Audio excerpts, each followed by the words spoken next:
Hello दोस्तों, स्वागत है आप सभी का आपके अपने यूट्यूब चैनल एजुकेशन हंट पे। आज हम अपने जीएस की श्रृंखला जो कर रहे थे वही उसी को आगे बढ़ाते हुए हम अगली श्रृंखला करेंगे। ये पार्ट 2 है। इसमें हम कुछ महत्वपूर्ण क्वेश्चन को करेंगे जो हमारे टीचिंग एग्ज़ाम से रिलेटेड हैं और हमारे टीचिंग एग्ज़ाम से बहुत महत्वपूर्ण है एग्ज़ाम के लिए। चलिए शुरू करते हैं। अपने पहले क्वेश्चन की ओर हम चलते हैं।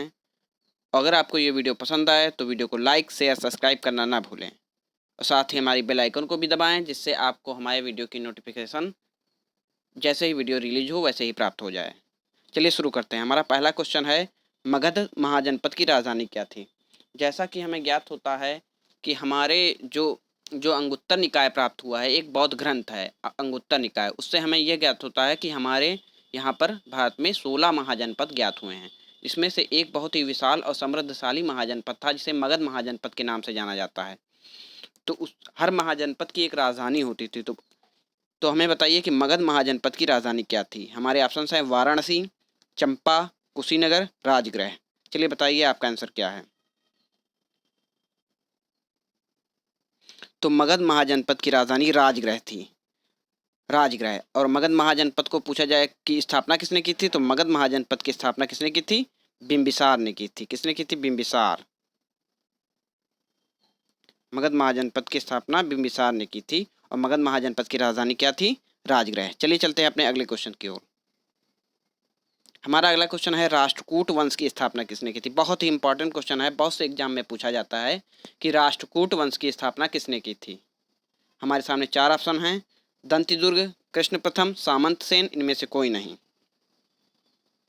चलिए बताइए इस क्वेश्चन का आंसर क्या होगा। इस क्वेश्चन का सही उत्तर है Dantidurga. Option number A, Dantidurga ने ही राष्ट्रकूट वंश की स्थापना की थी।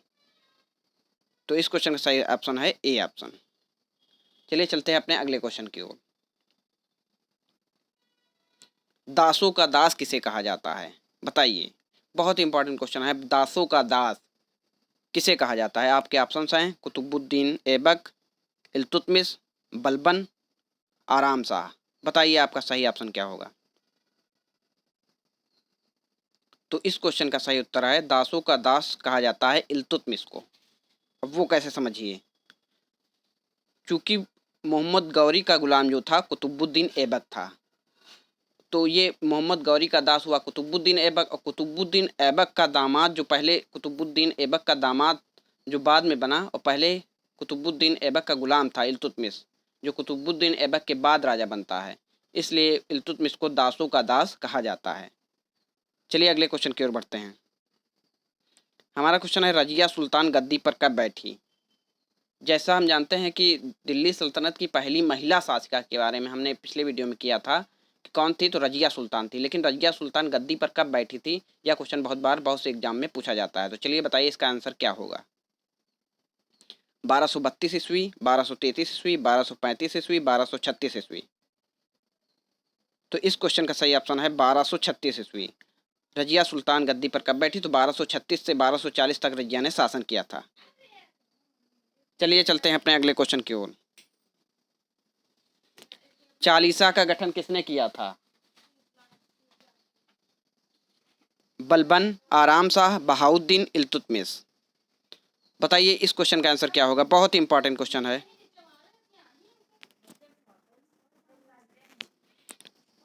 इस क्वेश्चन का सही उत्तर होगा, बताइए क्या होगा इस क्वेश्चन का सही उत्तर। चालीसा का गठन किसने किया था?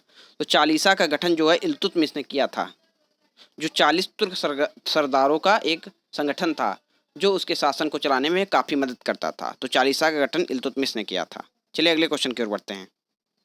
दिल्ली सल्तनत का सबसे लंबा वंश कौन सा था? ये हम पिछले वीडियो में इसके बारे में चर्चा कर चुके हैं। बताइए दिल्ली सल्तनत का सबसे लंबा वंश कौन सा था? हमारे ऑप्शन है गुलाम वंश, खिलजी वंश, तुगलक वंश, लोधी वंश। बताइए दिल्ली सल्तनत का सबसे लंबा वंश कौन सा था? तो इस क्वेश्चन का सही उत्तर होगा तुगलक वंश। अगर आपसे सबसे लंबे वंश के बारे में पूछा जाए तो सबसे लंबा वंश तुगलक वंश था, और सबसे छोटे वंश के बारे में पूछा जाए तो सबसे छोटा वंश था खिलजी वंश। सबसे लंबा पूछा जाए तो तुगलक वंश और सबसे छोटा पूछा जाए तो खिलजी वंश। चलिए बढ़ते हैं अपने अगले क्वेश्चन की ओर।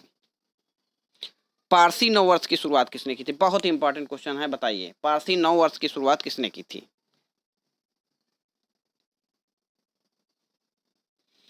तो इस क्वेश्चन का सही उत्तर है बलबन, ऑप्शन नंबर।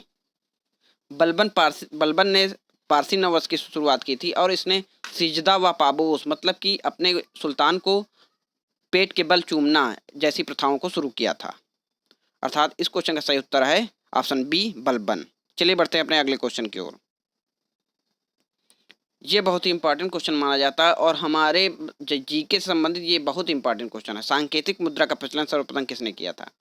क्योंकि हमारे यहाँ जो अभी नोट करेंसी चलती है ये कोई मुद्रा नहीं है, ये एक सांकेतिक मुद्रा है। अगर इसको जीरो कर दिया जाए तो इसकी कोई वैल्यू नहीं है, केवल हम इसके माध्यम से आदान प्रदान करते हैं। तो सांकेतिक मुद्रा को चलाने वाला सबसे पहला शासक कौन सा था? बताइए, आपके ऑप्शन दिए हुए हैं मोहम्मद बिन तुगलक, अलाउद्दीन खिलजी, गयासुद्दीन तुगलक, आराम शाह। तो इस क्वेश्चन का जो उत्तर होगा वो होगा मोहम्मद बिन तुगलक। मोहम्मद बिन तुगलक ने ही सांकेतिक मुद्रा को चलाया था। इसने चांदी जैसी बहुमूल्य धातु को बचाने के लिए उसके स्थान पर तांबे के सिक्कों का प्रयोग किया था। तो इस क्वेश्चन का सही ऑप्शन है ऑप्शन ए। चलिए चलते हैं अपने अगले क्वेश्चन की ओर। विजयनगर की राजधानी क्या थी? विजयनगर साम्राज्य के बारे में हमने पिछले बारे में बात की थी। विजयनगर साम्राज्य की स्थापना 1336 ईस्वी में हरिहर और बुक्का नामक 2 लोग ने की थी। अब बताइए कि विजयनगर साम्राज्य की जो थी राजधानी क्या थी? हम्पी थी, बीदर थी, बरार थी, विजयनगर थी? बताइए। तो इस क्वेश्चन का सही उत्तर हो जाएगा हम्पी। विजयनगर साम्राज्य की राजधानी हम्पी थी, हम्पी। चलिए बढ़ते हैं अपने अगले क्वेश्चन की ओर। किस मुगल को कलंदर के नाम से जाना जाता है? इंपॉर्टेंट क्वेश्चन है। किस मुगल शासक को कलंदर के नाम से जाना जाता है? हुमायूं, अकबर, बाबर, जहांगीर? तो इस क्वेश्चन का सही उत्तर होगा बाबर। बाबर को कलंदर के नाम से जाना जाता है। चलिए इसके बारे में थोड़ा सा और बात कर लेते हैं। बाबर जो था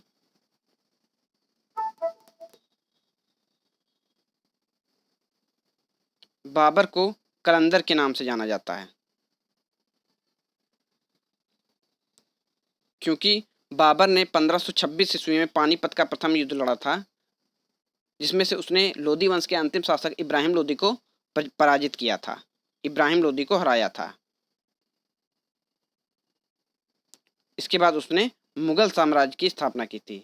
उसको कलंदर के नाम से भी जाना जाता है। अगर आपसे पूछा जाए कलंदर के नाम से किसे जाना जाता है, तो कलंदर के नाम से किसको जाना जाता है? बाबर को।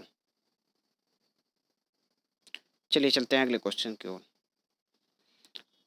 मगध साम्राज्य की स्थापना संस्थापक किसे माना जाता है? बहुत इंपॉर्टेंट क्वेश्चन है कि हमारे 14 महाजनपद जो प्राप्त हुए हैं उसमें से एक था मगध।